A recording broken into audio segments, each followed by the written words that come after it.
사도신경. 나는 전능하신 아버지 하나님 천재 창조주를 믿습니다. 나는 그의 유일하신 아들 우리 주 예수 그리스도를 믿습니다. 그는 성령으로 잉태되어 동정녀 마리아에게서 나시고 본디오 빌라도에게 고난을 받아 십자가에 못 박혀 죽으시고 장사한 지 사흘 만에 죽은 자 가운데서 다시 살아나셨으며 하늘에 오르시어 전능하신 아버지 하나님 우편에 앉아 계시다가 거기로부터 살아있는 자와 죽은 자를 심판하러 오십니다. 나는 성령을 믿으며 거룩한 공교회와 성도의 교제와 죄를 용서받는 것과 몸의 부활과 영생을 믿습니다. 아멘.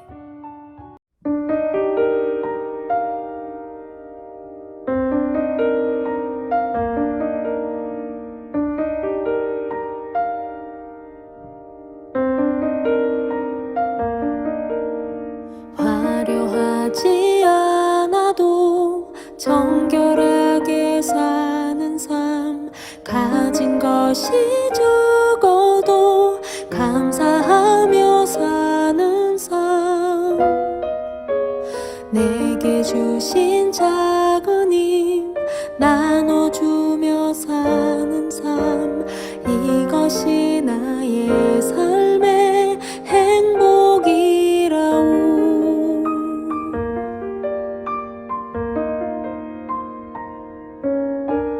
눈물 날 일 많지만 기도할 수 있는 것, 억울한 일 많으나 주를 위해 참는 것, 비록 짧은 나의 삶 주 뜻대로 사는 것, 이것이 나의 삶의 행복이라오.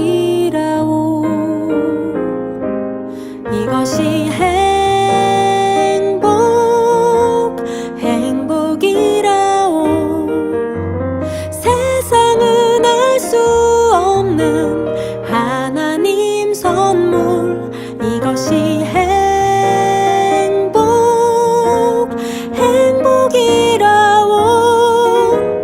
하나님의 자녀로 살아가는 것, 이것이 행복이라오.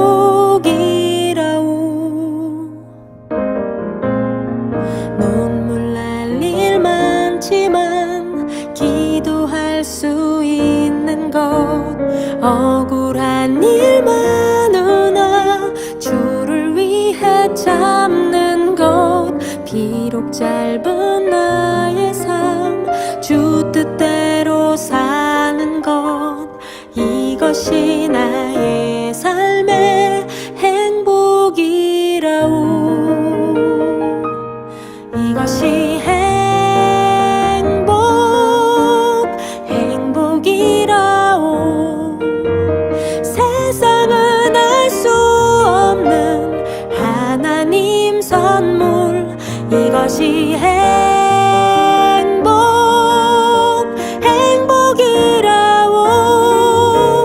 하나님의 자녀로 살아가는 것, 이것이 행복이라오.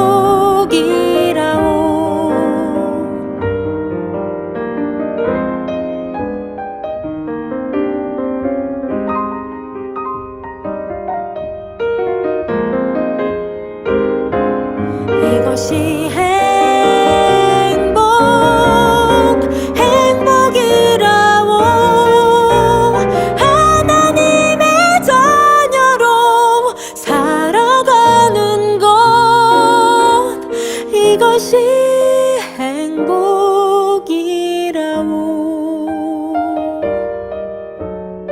이것이 행복이라오.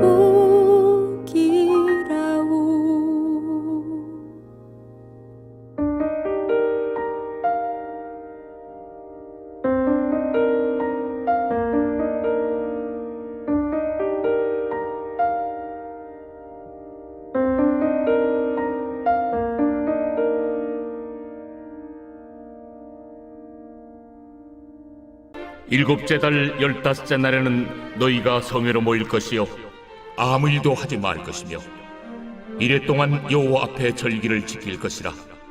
너희 본제로 여호와께 향기로운 화제를 드리되 수송아지 13마리와 순양 2마리와 1년 된 순양 14마리를 다 흠없는 것으로 드릴 것이며 그 소재로는 고운 가루에 기름을 섞어서 수송아지 13마리는 각기 10분의 3이요 순양 2마리는 각기 10분의 2요 어린 양 14마리는 각기 10분의 1을 드릴 것이며 상번제와 그 소제와 그 전제 외에 순념소 1마리를 속죄제로 드릴 것이니라.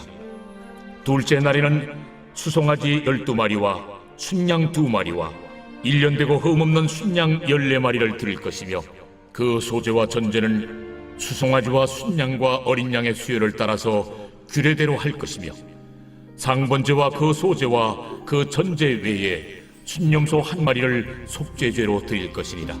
셋째 날에는 수송아지 11마리와 순양 2마리와 1년 되고 흠없는 순양 14마리를 드릴 것이며 그 소제와 전제는 수송아지와 순양과 어린 양의 수요를 따라서 규례대로 할 것이며 상번제와 그 소제와 그 전제 외에 순념소 1마리를 속죄제로 드릴 것이니라.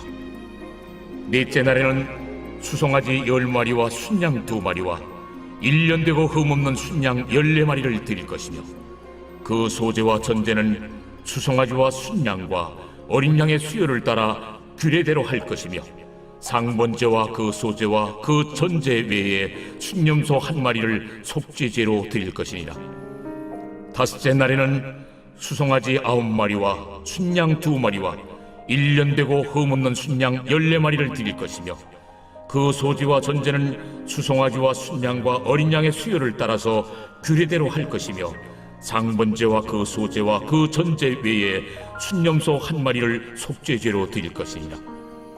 여섯째 날에는 수송아지 8마리와 순양 2마리와 1년 되고 흠없는 순양 14마리를 드릴 것이며 그 소제와 전제는 수송아지와 순양과 어린 양의 수요를 따라서 규례대로 할 것이며 상번제와 그 소제와 그 전제 외에 순념소 1마리를 속죄죄로 드릴 것이니라. 일곱째 날에는 수송아지 7마리와 순양 2마리와 1년 되고 흠없는 순양 14마리를 드릴 것이며 그 소제와 전제는 수송아지와 순양과 어린 양의 수요를 따라 규례대로 할 것이며 상번제와 그 소제와 그 전제 외에 순념소 1마리를 속죄죄로 드릴 것이니라. 여덟째 날에는 장엄한 대회로 모일 것이요 아무 일도 하지 말 것이며 번제로 여호와께 향기로운 화제를 드리되 수송아지 1마리와 순양 1마리와 1년 되고 흠없는 순양 7마리를 드릴 것이며 그 소제와 전제는 수송아지와 순양과 어린 양의 수요를 따라 규례대로 할 것이며 상번제와 그 소제와 그 전제 외에 순념소 1마리를 속죄죄로 드릴 것이니라.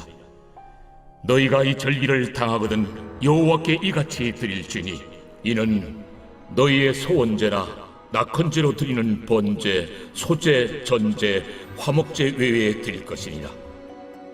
모세가 여호와께서 모세에게 명령하신 모든 일을 이스라엘 자손에게 말하니라.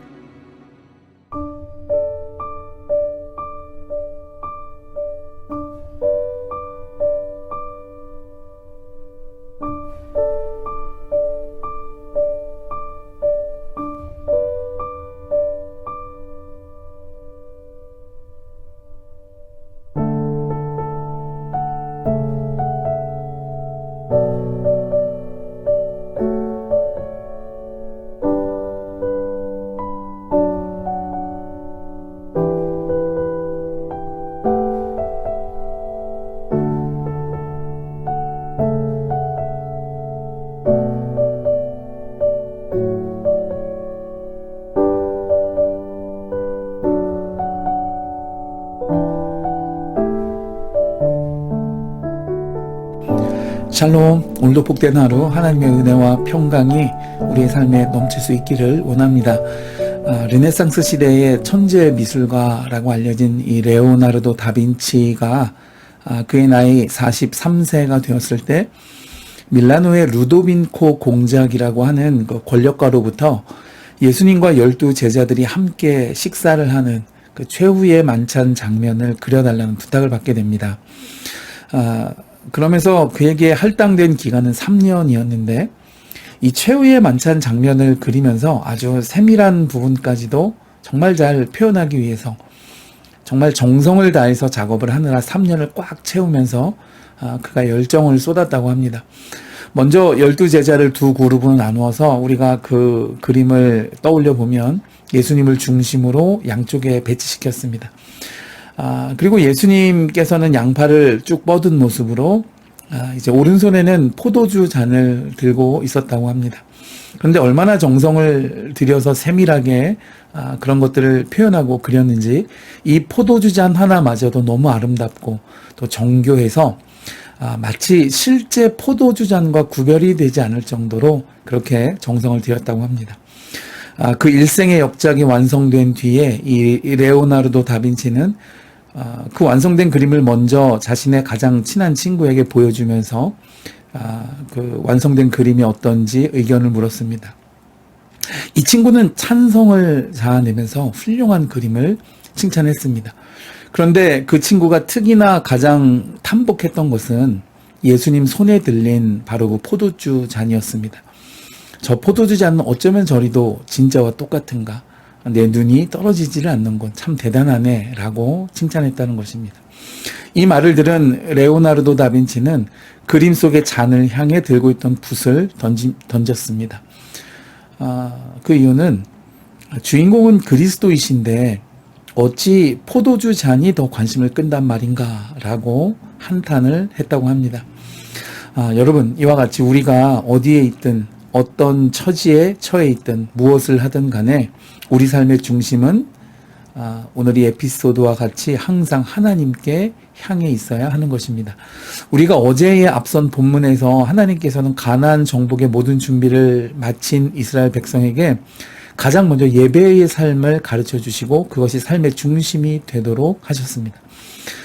여러분, 매일 드리는 상번제, 일주일에 한 번 드리는 안식일 제사, 매월 첫날 초하루에 드리는 월삭 예배, 출애굽을 기억하는 6월절과 77절, 또 오늘 본문에 새해를 시작하며 지키는 나팔절, 그리고 초막절과 수장절까지, 그러니까 이스라엘의 삶 자체가 예배였습니다. 예배를 중심으로 하나님 안에서 자신의 삶을 영위하는 것이 바로 하나님 백성의 모습이고 삶의 정체성이었습니다. 그것을 위해 하나님이 원하시는 것은 제사, 그리고 오늘날 우리에게는 예배였습니다. 이것은 하나님 중심의 삶을 의미하는 것입니다. 하나님 백성이 늘 하나님을 향해 있기를 원하시는 것입니다. 제사를 통해서 하나님을 바라보고 하나님께 나아가고 하나님과 관계를 회복하며 친밀함을 나누기를 원하시는 것입니다. 오늘날 우리는 예배를 통해서. 그러므로 오늘 말씀에 하나님께서 중요하게 여기시는 것은 가나안 정복이 아니었습니다. 바로 예배였습니다. 예배가 전부이고 예배가 목적이고 예배가 삶의 방식이었습니다. 그런데 여러분, 오늘날 우리의 예배는 삶의 목적이 되어지기보다는 도구가 되어 있지는 않은가 돌아보았으면 좋겠습니다.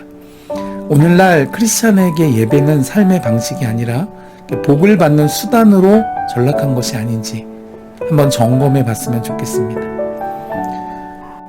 여러분에게 예배란 무엇인가요? 삶의 중심이십니까? 삶의 예배, 예배하는 삶이 될 수 있는 복된 성도 되어주실 수 있기를 주님의 이름으로 축복해 드립니다.